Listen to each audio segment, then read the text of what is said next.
Wah, lagi ramai banget nih soal pemotongan dana transfer ke daerah atau TKD. Dan ini pastinya bikin banyak yang resah.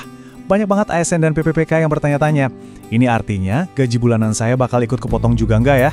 Tenang, di bahasan kali ini kita bakal kupas tuntas jawabannya langsung dari penjelasan resmi pemerintah. Oke, kita langsung aja ya ke inti masalahnya. Soal keresahan yang, lagi dirasain sama banyak banget pegawai di seluruh Indonesia. Nah, ini dia nih pertanyaan utamanya kan. Kalau TKD dipangkas, gaji kita gimana? Kena imbasnya juga nggak? Dan untuk jawab ini, kita nggak akan nebak-nebak. Kita bakal langsung lihat jawaban resminya dari Kementerian Keuangan. Yuk kita dengar klarifikasinya langsung dari sumbernya, biar semuanya jelas. Dan ini dia jawabannya. Tegas banget dari Menteri Keuangan Pak Purbaya Yudisadewa, beliau mastiin pemotongan TKD itu nggak akan motong gaji pokok Anda. Poin kuncinya apa? Karena sumber dana buat gaji pokok dan TKD itu dari pos anggaran yang benar-benar beda. Jadi, intinya buat gaji pokok Anda, baik itu ASN maupun PPPK, jawabannya udah clear ya, aman.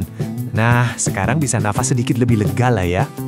Tapi, biar benar-benar paham kenapa gaji pokok bisa aman, kita perlu bedah dikit nih struktur pendapatan Anda.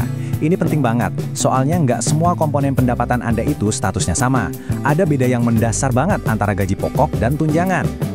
Gini nih bedanya, gaji pokok itu sumber dananya udah jelas dan terpisah dari pusat, udah diplot. Sementara itu, tunjangan daerah, nah besarannya ini sangat bergantung sama kesehatan dan kapasitas keuangan masing-masing pemerintah daerah. Disinilah letak permainannya. Jadi, apa sih sebenarnya tunjangan daerah itu? Gampangnya, ini tuh komponen tambahan di luar gaji pokok.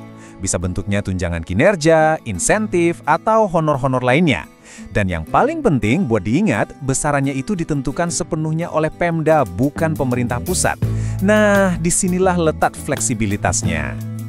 Nah, dari sini kita jadi ngerti kan betapa kuncinya peran pemerintah daerah di sini. Begitu dana transfernya berkurang, Pemda ya mau nggak mau harus pinter-pinter putar otak buat menyeimbangkan anggaran.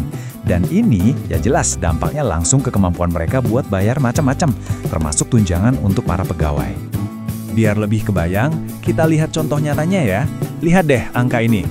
Pemprov Maluku Utara itu bakal terima dana TKD sebesar 6,7 triliun rupiah untuk tahun 2026.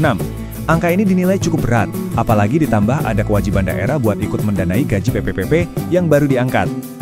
Dan ini tuh bukan cuma angka di atas kertas loh. Gubernur Maluku Utara sendiri udah menyuarakan kekhawatirannya secara terbuka.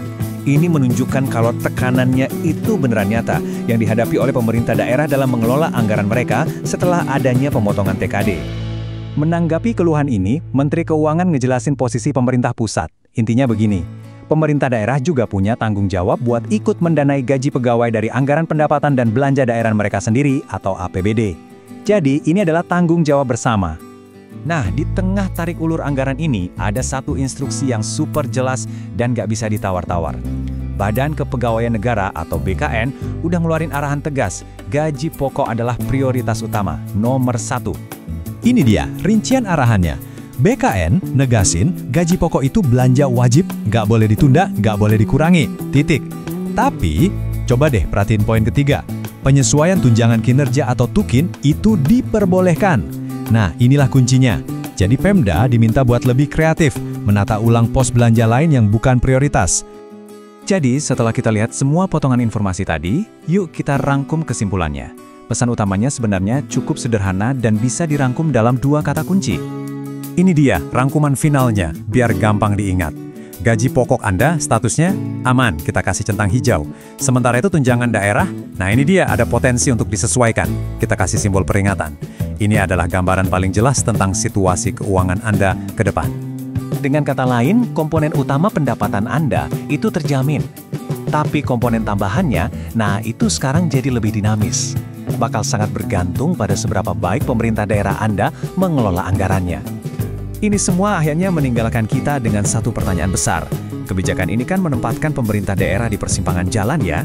Di satu sisi harus menyeimbangkan efisiensi anggaran, tapi di sisi lain juga harus menjaga kesejahteraan pegawainya.